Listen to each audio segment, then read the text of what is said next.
instructor here at the Greenville Center for Creative Arts, and we'll have a new session starting up in April.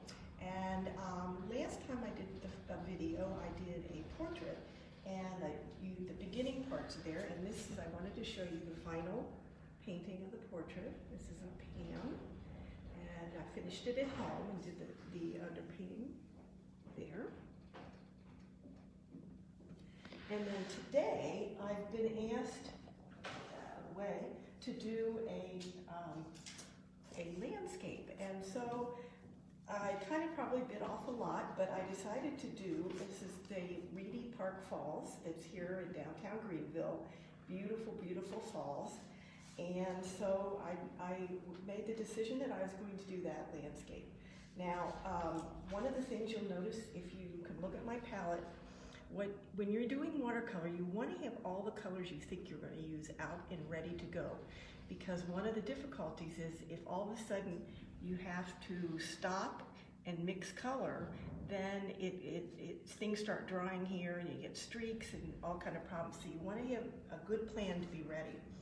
So what I'm going to do first of all is I'm going to look at my picture upside down, and I'm going to turn my painting upside down.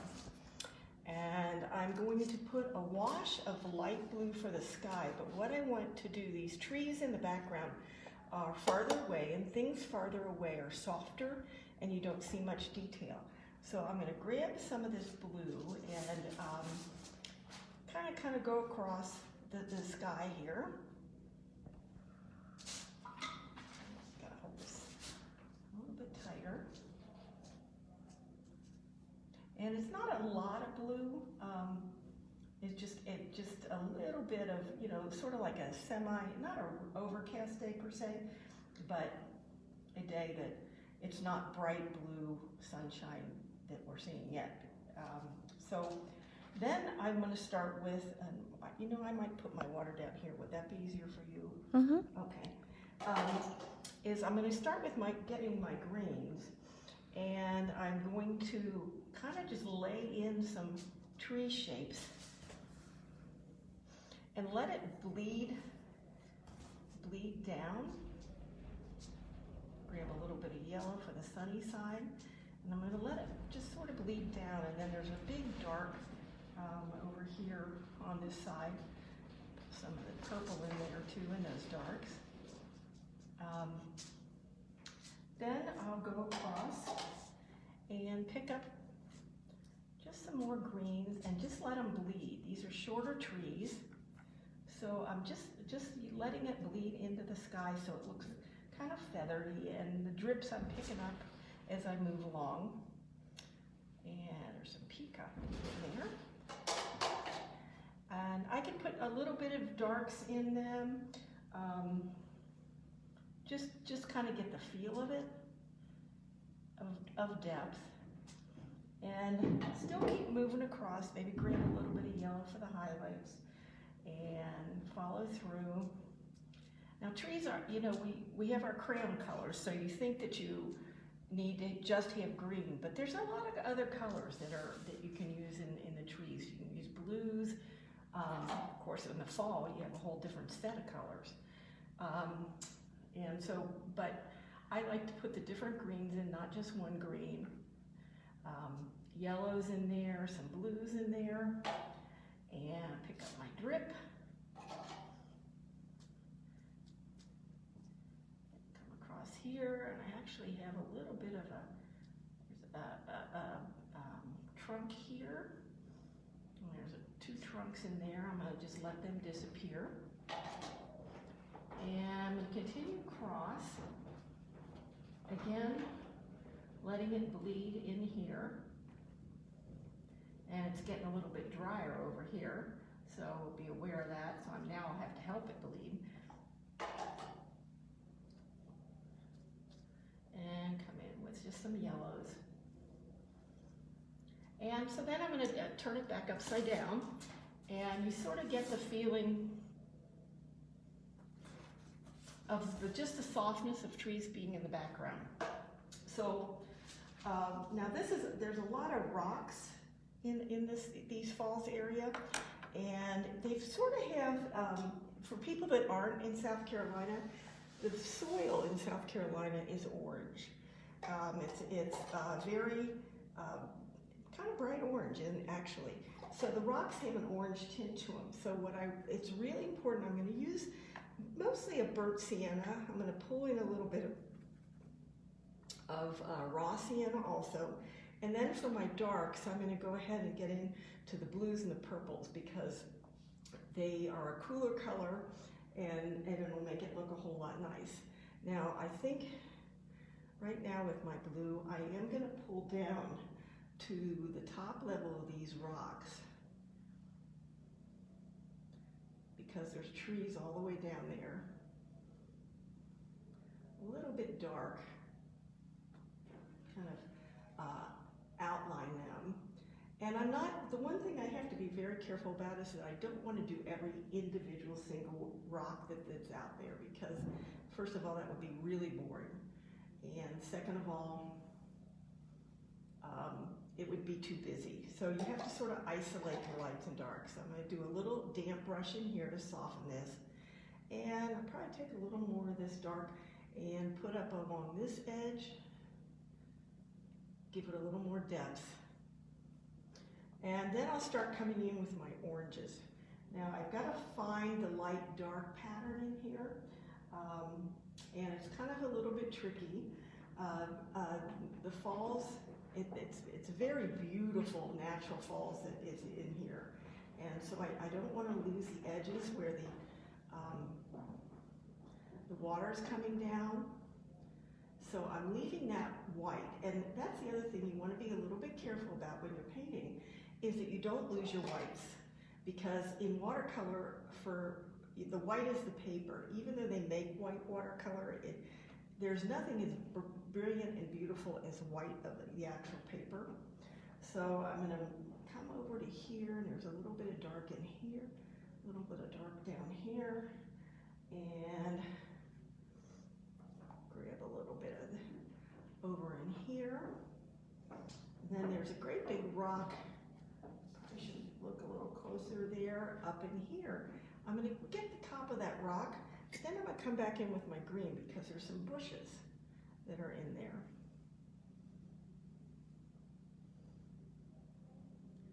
And there is another picture that I can kind of look a little bit.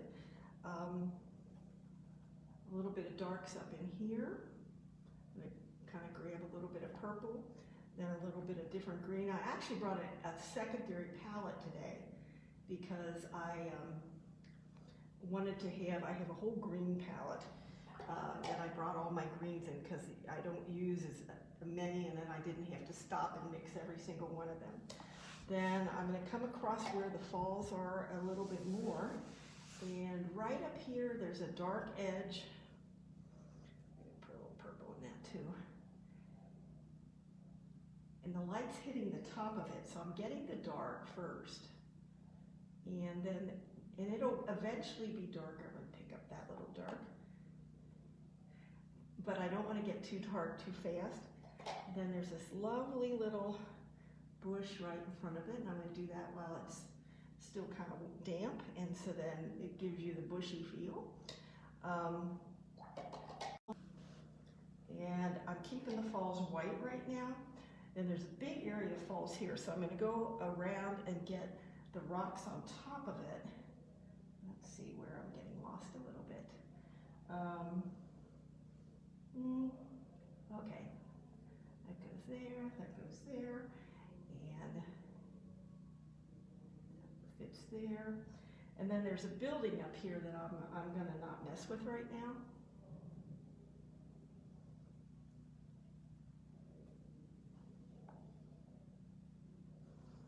And take a little bit of my blue, just so that we know where the falls are. And I'm going to do the negative space, just to kind of give the impression that there's a fall of water there. And I'll fix that a little better later. And the same thing, there's another part of the falls right here. And I just don't want to lose my spot, because there's so many rocks and so many falls, I could get lost right away. Then I think while I have my blue, I'm going to go ahead and sort of move in around the water, where the water is.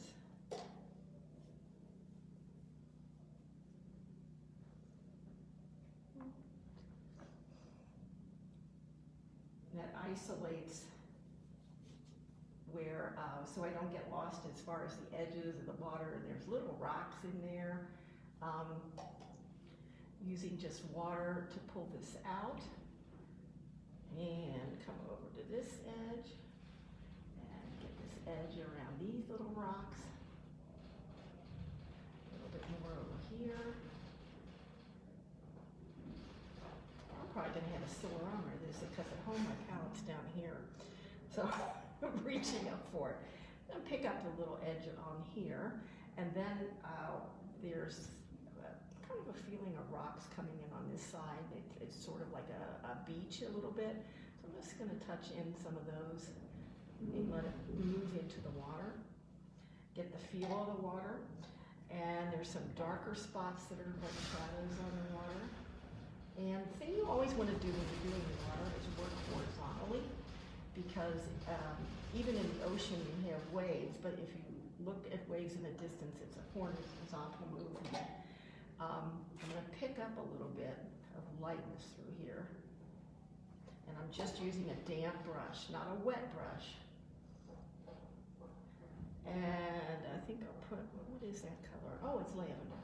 All right, put that in there. So I've sort of got the beginning of where we're getting the falls and the rocks and everything else. So now I'm going to kind of find somewhere in here some of the darks pattern. I'm going to mix a little bit of with the blue here, so I can get that nice dark pattern in here. And I'm not going, again, I'm not going too dark too soon, because if I do that, then I have to waste a lot of time scrubbing things out. And that sort of mars the paper. And since these are smaller rocks, I think I'm going to move to a little bit smaller brush.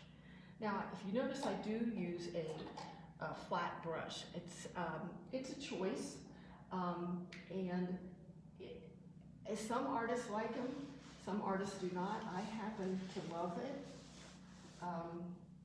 So I like being able to sort of just cut in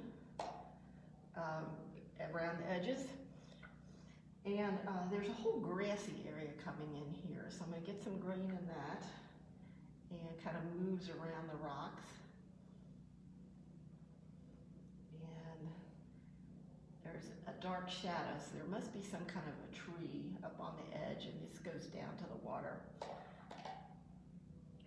And pick up some more of this color, and move down into here, and kind of isolate this whole foreground rocks, which are kind of cool, and they're pretty big. Get a little lavender in that. There's a piece in there.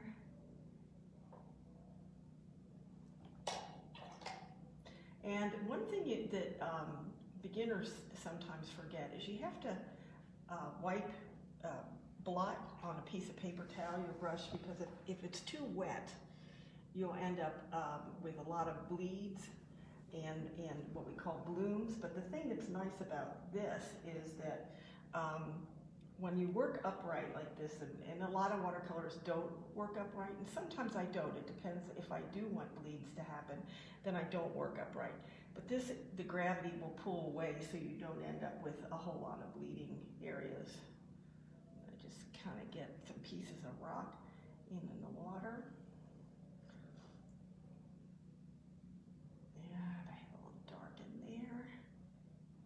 All right, so basically, I think I'm going to get a little bit of a gray tone, because this is bugging me up here. I need to just push this back behind everything. And because I've got it, it's so white, it's now becoming blaringly white. So I want to push that back. And then there's a bush up in here. And a little bit more green up in there. Bright green, but you can see it sort of developing as we go here.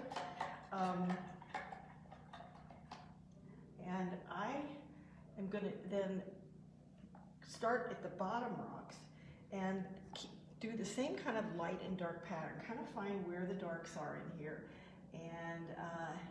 And I'm going to come in with some of the greens, because there's all kind of foliage and weeds and all kind of cool stuff that's growing up in here. And so I'm going to try to get those in wet and next to the wet so that it bleeds. Let me get some of this in there.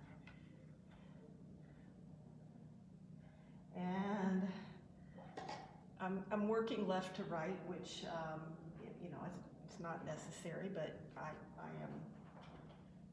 It's easier for me because I'm right-handed and my palette's on the right-hand side. And just get the feeling of these rocks that are closer. And I think there's another dark right down in here. And I don't know what I picked up in that brush, but it wasn't what I thought I had. But it's pretty dark right there. And then what's nice, I'm going to switch to a great big brush here, because this whole rock, except for the little tip, is definitely darker. And I'm going to try to bring in different colors. I could do all the cragginess of it, but I'm not going to put that in yet. I think I picked up some lavender over there that I didn't plan on, but that's, you know, oh well. Make it work. I can be like Bob and say, you know, it's a happy little accident, I'll make it work. Just get a little bit of texture in this, and my painting's moving, I'm sorry. Then come back in with my dark down in here. There's a little bit of area that the light is peeking through, the sunlight's hitting it.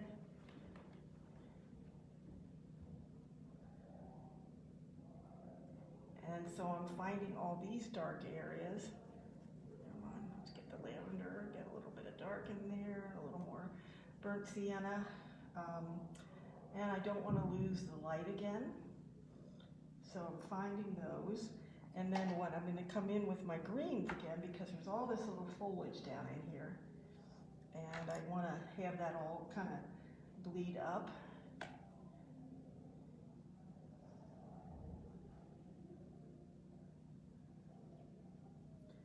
Soften those edges so you get the kind of the idea that the foliage is moving into the rocky areas.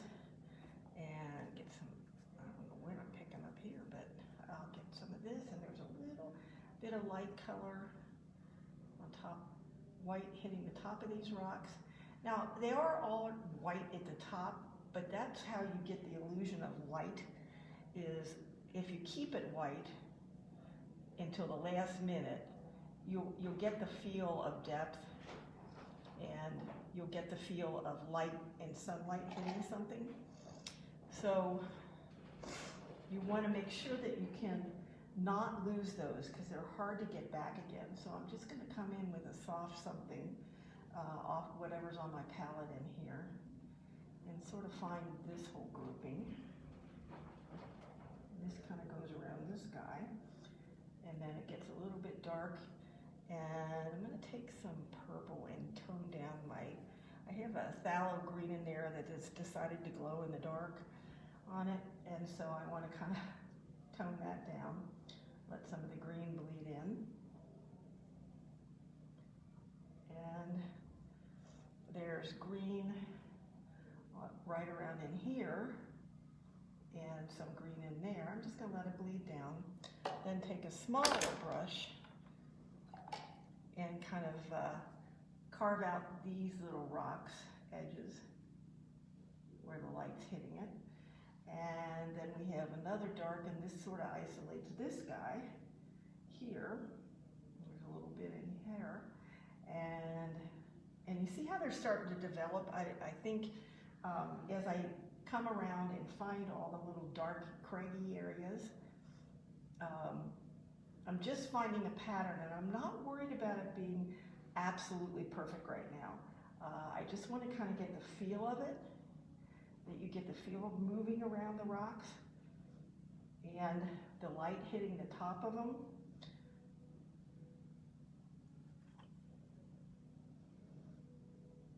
Now I wish I had you here, because if you had any questions, I'd love to answer them, but not at this point, I suppose. But if you come take class, I'll answer all your questions that you need answers to, about life, everything. All right, now I don't want to lose my light in here, and so I'm not as concerned about matching the color as I am the light and dark pattern of things. And so I just don't want to lose. There's lots of little crags of foliage in there. I'm just putting some green in just to kind of get that feel. And again, the biggest problem a lot of artists have, especially in watercolor, is they tend to go too dark too fast and lose it. You have to hang on to your whites and prevent yourself from painting them, and let that be the last thing that you put in, because once they're gone, it is really hard to get them back again. Let's see.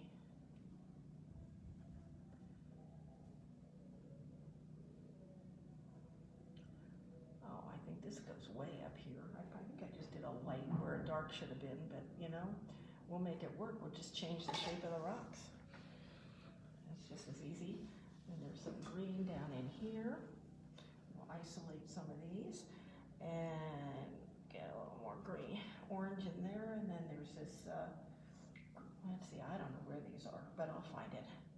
There's one right here, goes around that rock, and then there's a light hitting it. And this kind of follows in here. And again, I'm just picking up what's on the paper,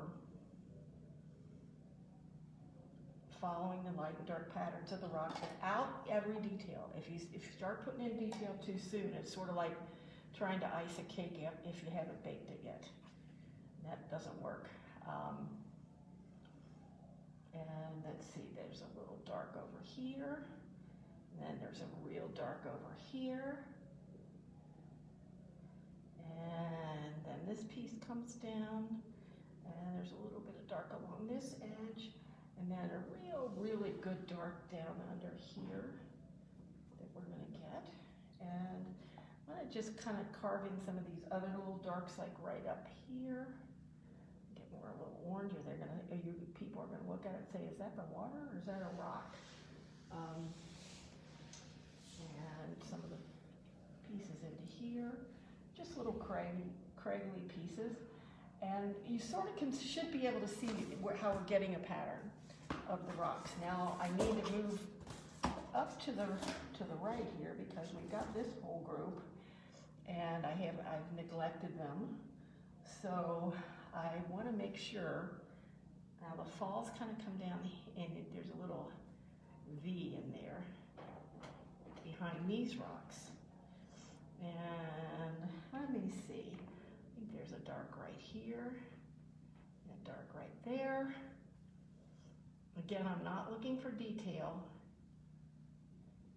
Now another thing that you can do that I'm not doing is, if you have a lot of texture on your rocks, one of the things you can decide to do is use salt.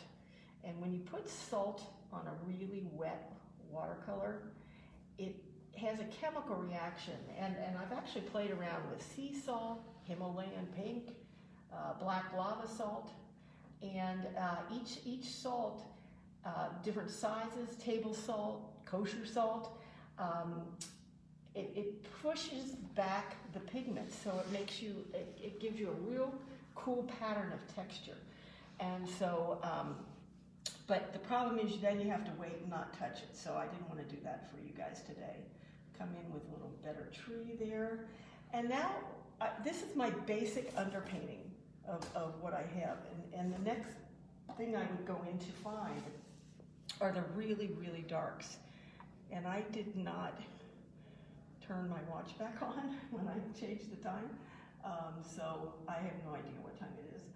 But if you put some of the real darks in, see right over here, where, and then that'll pop things forward. Now what I want to do, I don't want a hard edge yet. I'm just going to soften some of these edges so that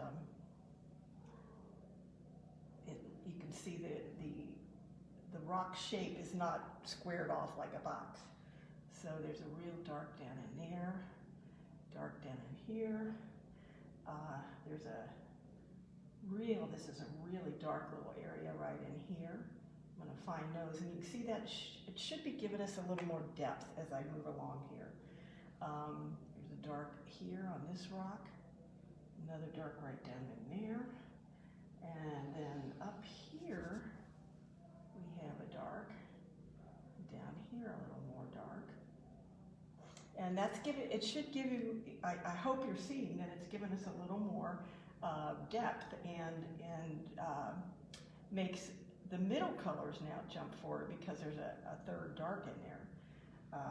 And again, I'm just kind of looking through and finding different pieces of dark, and it should be getting a pattern. Now, the one thing I want you to notice that you don't come in and just finish a painting.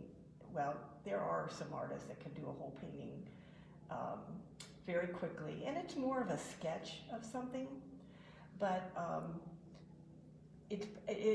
like to take my time and kind of build things up, and it's really dark in there. We have a really dark area here. Sorry, went over to the right side of my brain there, and that requires me to not talk very coherently sometimes. But I think you should be able to see that we're getting a light and dark pattern. And like there's, especially when we put in the real darks. That's one of the biggest beginner artists problems that they have, is they don't have a full value range. Value is the light and dark of something when you look at it. And usually I look at things and say, okay, it's a value of 0 to 10. A 0 is white, and a 10 is pitch black, and then all the grays are in between. And so beginning artists very often do not go all the way to 0 and do not go all the way to 10, and everything is in sort of a middle tone. So the paintings kind of look a little bit flat and not as vibrant as they would, and not have as much depth, and that's usually the reason why, is because they've not gone all the way dark enough. So you can see though, eventually I will have areas that are almost, very dark, dark, dark black. Now I mix my own blacks, and that's a whole nother demo and lesson for another time. But right now, I think I'm at a point, how are we on time here, Liz? I'm not sure, probably about 20 minutes. Okay, that's probably good. But I think you get an idea of what the landscape beginning looks like. And I will post and send to Liz on Facebook at the center, at the cultural or the Creative Arts Center, and I will also post on my Facebook page and Instagram as I work on this. Sometimes it takes me a while because I never work on one painting at one time, and this is for me very important in watercolor because often you have to let something dry, and it's very hard if you're holding a brush and you're waiting for it to dry, to not stick your brush in there and screw it up. So I always try to put something aside so that dries, and then I can get to the next one. But hopefully we'll be able to have classes. We have a class going right now. We have a beautiful room filled with light and you. It's such a big room that we can be 10 feet apart. So thank you for watching, and have a good day.